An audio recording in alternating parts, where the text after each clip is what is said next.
Hello friend, मैं Shivram sir study with PCM 2.0 से। आज मैं आप लोगों को क्लास 12 का जो कि वासुदेव शरण अग्रवाल का ये साहित्यिक परिचय है, तो वो साहित्यिक परिचय कैसे हिंदी में लिखा जाएगा जो आगामी पेपर आने वाली है हमारी, उसमें कैसे लिखा जाएगा। देखिए, जो चीज़ें मैं आपको बता रहा हूँ सिर्फ वही चीज़ आप लिखेंगे और आप इधर और उधर की चीज़ें नहीं लिखना। आप ध्यान से देखिए कि क्या मैं बोल रहा हूँ, उसी तरीके से आपको काम करने हैं, क्योंकि टाइम बहुत इंपॉर्टेंट होता है, टाइम का इशू होती है। तो मैं आप लोगों का ज़्यादा समय नहीं लेकर के मैं सीधा मुद्दे पे आता हूँ। देखिए, यहाँ पे वासुदेव शरण अग्रवाल का अगर हमसे कह दिया कि उनके उनकी साहित्यिक परिचय लिखने के लिए, तो देखिए, जनरल भाषा को आमतौर पे नहीं लिखा जाता है, इसे बचना चाहिए। देखिए, हम नहीं कह रहे कि ना लिखिए आप, लेकिन कोशिश करना चाहिए कि जनरल मतलब कि जो सामान्य भाषा है उससे, क्योंकि आप हिंदी है और हिंदी साहित्य में आप साहित्यिक जब तक लैंग्वेज का इस्तेमाल नहीं करते हैं अपने लेख में, तब तक वो सही थोड़ी सी नहीं माना जाता है। तो कैसे लिखना है, देखिए, साहित्यिक परिचय में क्या है। वासुदेव शरण अग्रवाल शुक्लोत्तर युग के लेखक हैं, ऐसे ही आपको लिखना है, ठीक है। डॉक्टर वासुदेव शरण अग्रवाल भारतीय संस्कृति, पुरातत्व और इतिहास के प्रकांड विद्वान एवं मर्मज्ञ व्याख्याता थे। अब देखिए यहाँ पे क्या बातें यहाँ पे मैं लिखा हूँ, देखिए समझिए बात को। यहाँ पे लिखा है भारतीय संस्कृति, लिखा है ना, और यहाँ के लिखा है पुरातत्व, इनका संबंध पुरातत्व से रहा है, और इतिहास के प्रकांड।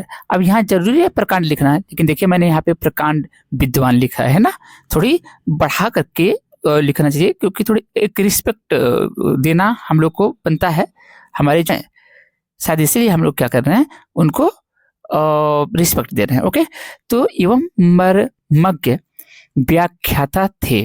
कौन? वासुदेव शरण अग्रवाल। उन्होंने अपने निबंधों के माध्यम से, किसके माध्यम से? अपने निबंधों के माध्यम से, ठीक है, भारतीय गौरव को पुनर्जीवित किया। ठीक है, भारतीय गौरव को पुनर्जीवित किया। अब आपको पता होना चाहिए कि भारतीय गौरव मतलब हमारी जो संस्कृति है वही हमारी गौरव है, और संस्कृति के प्रकांड विद्वान हुआ करते थे, है ना। कौन? ये वासुदेव शरण अग्रवाल जी। उनकी रचनाओं में ये पृथ्वी पुत्र, देखिए एक बहुत ही फेमस उनकी रचना है। हालांकि देखिए एक और इनकी फेमस रचना है जो कि राष्ट्र का स्वरूप, देखिए ये लिखा है यहाँ पे राष्ट्र का स्वरूप। और सच बता रहा हूँ, मैं इसको स्वयं मतलब पढ़ा हूँ मैं, और बहुत अच्छा लगता है। ये समझिए कि एक वाइब आ जाती है, एक जिसको नहीं बोलते हैं कि रोंगटे खड़े हो जाना, वैसा ये राष्ट्र का स्वरूप जो उन्होंने लिखा है। और उसी के बारे में बोल रहे हैं कि उनके बारे में बताया जा रहा है हम लोगों के द्वारा कि उनकी रचनाओं में पृथ्वीपुत्र और कला और संस्कृति है ना अत्यंत प्रसिद्ध है। चूंकि यहाँ पे हमने बताया कि अग्रवाल जी ने राष्ट्र का स्वरूप जैसे लेखों में भूमि, जन और संस्कृति, यहाँ संस्कृत मतलब उस सब्जेक्ट को नहीं, संस्कृति से लेना, कल्चर हमारी हेरिटेज, ओके, के अंतर संबंधों का वैज्ञानिक ना विश्लेषण किया। उनकी भाषा प्रौढ़, परिमार्जित, ठीक है। अब देखिए ये चीजें लिखना, ये आपको आम जन नहीं बताएंगे चीजें कि मतलब कैसे लिखना है। देखिए आप समझने की कोशिश क्यों नहीं करते आप लोग? आप समझिए, जब आप इन चीजों को, चूंकि आपसे साहित्यिक परिचय करें तो साहित्यिक भाषा को लिखिए, जैसे प्रौढ़, परिमार्जित। कोई जरूरत है इतना आराम से आप लोगों को ये प्रौढ़ और परिमार्जित ये सब भाषा हमें बताने के लिए नहीं, पर साहित्यिक परिचय आपसे कहीं ना कहीं, आपसे जो एग्जामिनर है वो चाहता है कि आप जानबूझ करके किसको साहित्यिक भाषा का इस्तेमाल करें, यानी कि खड़ी बोली इनकी भाषा में मिलती है। किनके? वासुदेव शरण अग्रवाल जी के। उनके साहित्य में गंभीर चिंतन, ठीक है, और शोध की प्रधानता है। तो शोध, क्योंकि इनकी भाषा में आधुनिकता झलकती है, तो आधुनिकता यानी आधुनिक काल जो है वो वैज्ञानिकों का काल है, रिसर्च वाला काल है, रिसर्च वाला समय है। तो शोध इसीलिए कहा गया है। हिंदी साहित्य में उन्हें राष्ट्र की संस्कृति, जड़ों को सींचने वाले युग दृष्टा के रूप में सदैव याद किया जाएगा। ठीक है, आपको और ज्यादा नहीं लिखना। आप अगर देखेंगे तो 80 शब्दों में आपसे कहा जाता है, ठीक है। उसके बाद में इनकी कुछ प्रमुख कृतियां आप लिख सकते हैं, जैसे पृथ्वी पुत्र, है ना, कल्पलता, ठीक है, कला और संस्कृति, ये इनके प्रमुख है तो बहुत ज्यादा, लेकिन जो उनकी प्रमुख साहित्यिक योगदान जो उनका है, कुछ ऐसे उनके लेख हैं जिनकी वजह से उनको क्या मिला है, एक एक हिंदी साहित्य में एक दर्जा मिला, उस चीज को हम लोग उसको कोशिश करते हैं उसको लिखने के लिए, है ना। तो देखिए निष्कर्ष क्या निकला और क्या कंट्रीब्यूशन यानी कि क्या योगदान रहा। तो देखिए इसको आप थोड़ा सा हल्का से लिख दीजिए क्योंकि यही इसी प्रोफार्मा से आप लोग को लिखना रहेगा, ठीक है। निष्कर्ष और योगदान में लिखेंगे, डॉक्टर वासुदेव शरण अग्रवाल का योगदान केवल शब्दों तक सीमित नहीं है। बहुत शानदार, देखिए समझिए बात को, केवल शब्दों तक सीमित नहीं है। उन्होंने भारतीय मानस में अपनी संस्कृति के प्रति आत्मगौरव की भावना पैदा की, ठीक है। एक समय हुआ करता था हमारी संस्कृति, ऐसा लग रहा था कि हमारी संस्कृति को हमसे मिटा दिया जाएगा।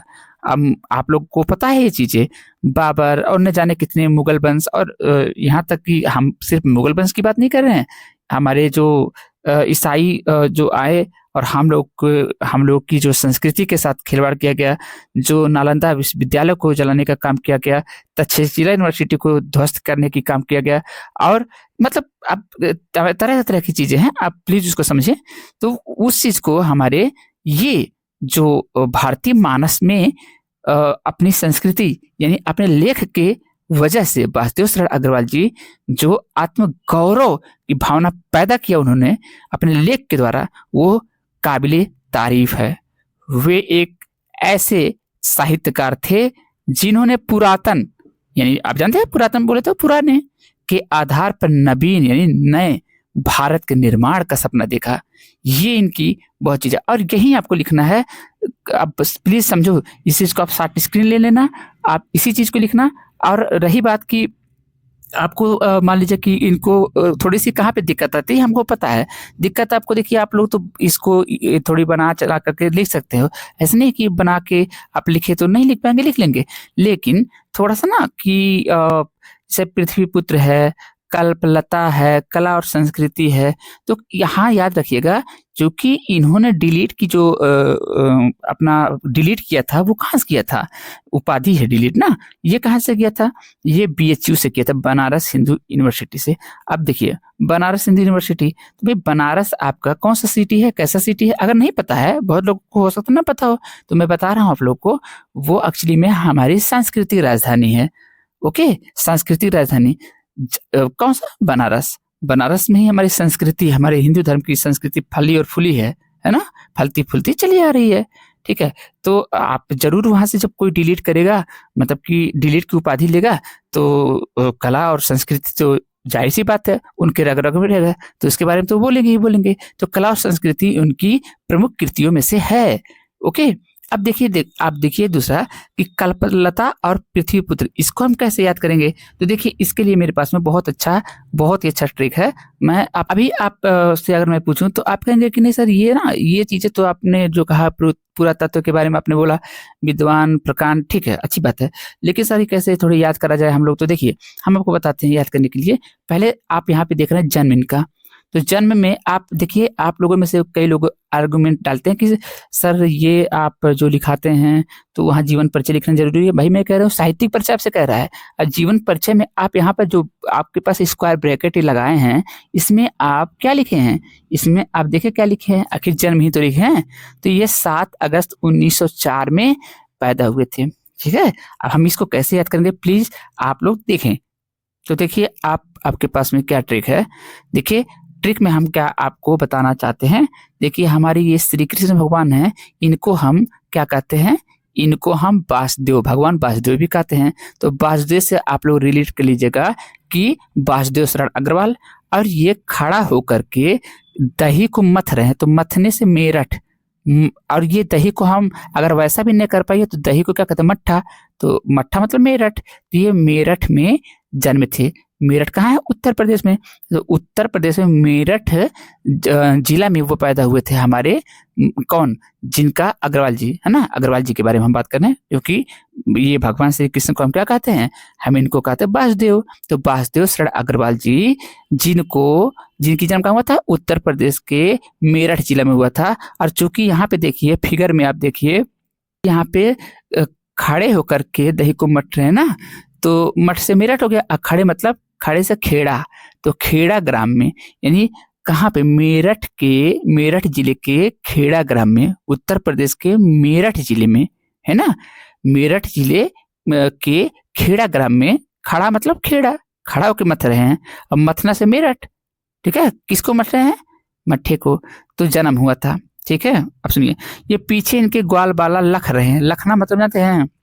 लख रहे हैं मतलब कि ये सोच रहे हैं कि चले ये यहाँ से भगवान हम मतलब कान्हा कहीं से चले जाए, यानी कि वासुदेव चले जाए और हम लोग इनकी मट्ठे को ले लें।